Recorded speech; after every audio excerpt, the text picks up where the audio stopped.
আপনি শুনেন, নিরাপত্তায় থ্রেট কারা, নিরাপত্তা থ্রেট কারা? আপনি তাদেরকে না ধরে আপনি আমাদের রাস্তা আটকাচ্ছেন।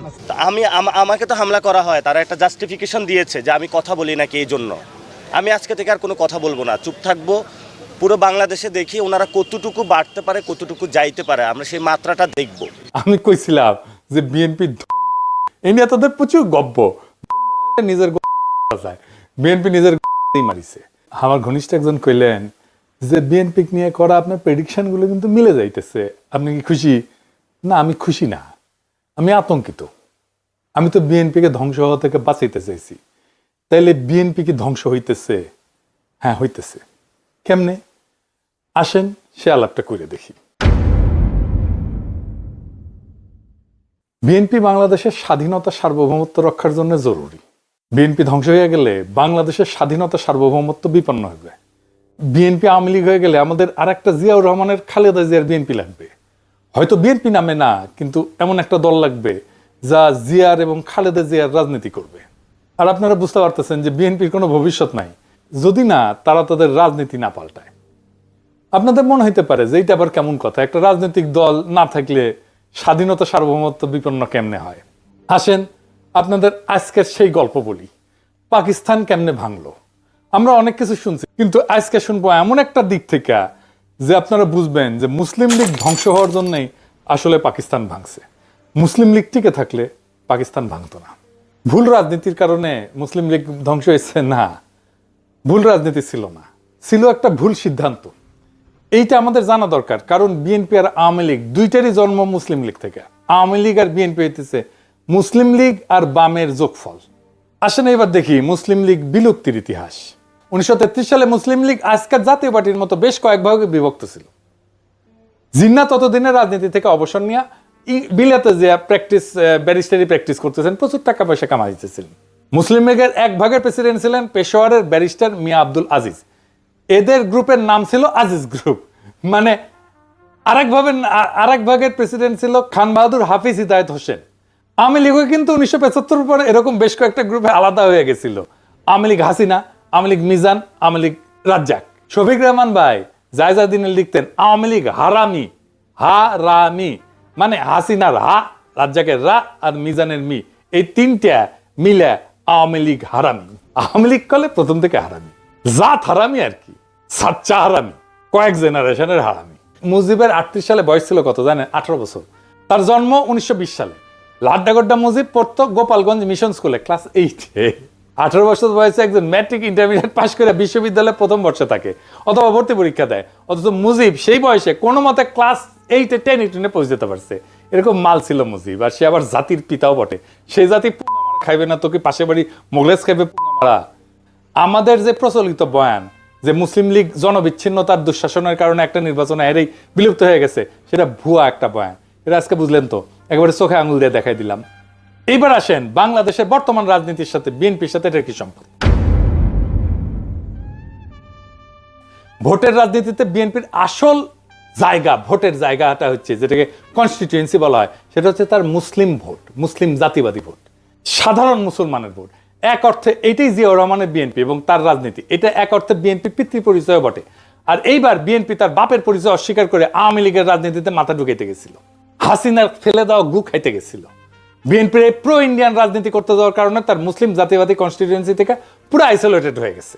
এডিটর সাহেব বিউ কলে না বিষণ্ণ সুর দেন না, এরা মেলা দিন শুনি না, তো বিদায়ের একটা সুর দেওয়া ভালো আর কি, ক্ষমতা থেকে আল।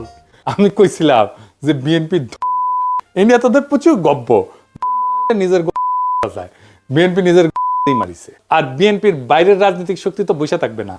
তাহলে এখন কি বিএনপি ধ্বংস হয়ে যাবে? এই প্রো ইন্ডিয়ান পলিটিক্যাল লাইনে কোনো চান্স নাই বাঁচার। আমরা চেষ্টা করছি, লাভ হয় নাই। 2 নম্বর হইতেছে বিএনপি ইতিমধ্যে নিজেকে অকৃতজ্ঞ একটা দল হিসেবে প্রতিষ্ঠিত করে ফেলছে।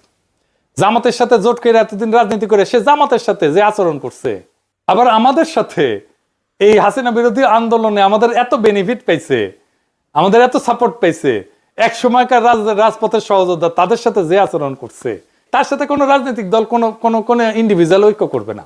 সিপিবি তো আওয়ামী লীগের কুসুম কুসুম বিরোধিতা করছে, কিছু বলছে হাসিনা সিপিবিকে? জাফরুল্লাহ ভাইও তো কম হাসিনা বিরোধিতা করে নাই, কিছু বলছে হাসিনা বলে নাই, কারণ জাফরুল্লাহর সাথে শেখ মুজিবের একটা সম্পর্ক ছিল।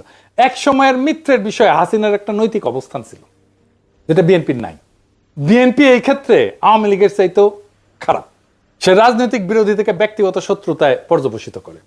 তাই বিএনপির আশা আমাদের ছাইড়ে দিতে হবে। বিএনপি একটা সিংহ, কিন্তু দুর্বল সিংহ এইরকম। আমাদের তাইলে কি করতে হবে? আমাদের দ্রুত একটা রাজনৈতিক ফ্রন্ট করার দিকে অগ্রসর হইতে হবে, যে ফ্রন্টের কথা আমি বলছিলাম। না হলে রাজনৈতিক শূন্যতা তৈরি হবে। এই ফ্রন্টের আদর্শিক নেতা হবেন জিয়াউর রহমান, তার রাষ্ট্রচিন্তা। বিএনপি কোণঠাসা বা নিষ্ক্রিয় ট্রু ন্যাশনালিস্টরা তাদেরকে একটা স্পেস দিলে তারাও চলে আসবে দলে দলে। বিএনপিতে সত্যিকারের পলিটিক্যাল ট্রেনিং আছে, রাজনীতি করে আসছে, এরকম লোক গুরুত্বপূর্ণ পজিশনে নাই, পলিসি মেকিং এ নাই। থাকলে হাসিনা উৎখাতের লড়াই সেই বিএনপি নেতৃত্ব দিত, পারে নাই নেতৃত্ব দিতে। মুসলিম লীগ থেকে জন্ম নেওয়া আওয়ামী লীগ জয় বাংলা হয়েছে, আর এক দল জয় বাংলা হওয়ার পথে। বাংলাদেশের রাজনৈতিক ইতিহাস আমাদেরকে দেখায় যে দল তার শেকড় জনগণের আসল কনস্টিটিউয়েন্সি থেকে বিচ্ছিন্ন হয়ে যায়, সে দল টেকে না। মুসলিম লীগ তার উদাহরণ।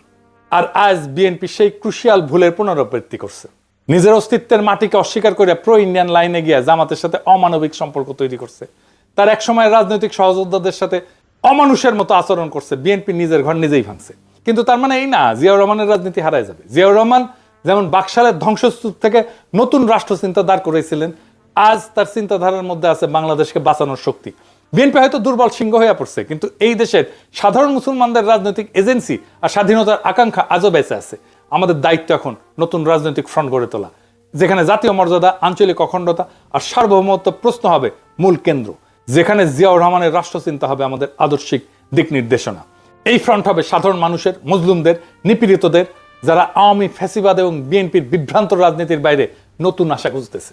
ইতিহাসের শিক্ষা পরিষ্কার, শূন্যতা কখনো স্থায়ী হয় না। আমরা যদি শক্তি, দিক নির্দেশনা নিয়ে আগায় যাই, তবে সেই শূন্যতা পূরণ হবেই আমাদের দিয়া। বিএনপি হয়তো ভাঙবে, কিন্তু জিয়ার আদর্শের সেই পতাকা ভাঙবে না। সেই পতাকা আবারও উড়বে শক্তিশালী সংগঠিত নতুন ফ্রন্টের হাতে। এটাই আমাদের আহ্বান, এটাই আমাদের আগামী ইনকিলাব জিন্দাবাদ। এরা যে রড দিয়ে হামলা করতেছে, চাপাতি দিয়ে হামলা করতেছে, একজনকে তো বাধা দিতে হবে। কোনো বাধা দেওয়ার কোনো নাম নাই। আপনারা দেখছেন আমাদের এক ভাই আলিফ, 18 বছর একটা ছেলে, চোখটা রড দিয়ে আঘাত করে চোখটা পর্যন্ত নষ্ট করে দিছে।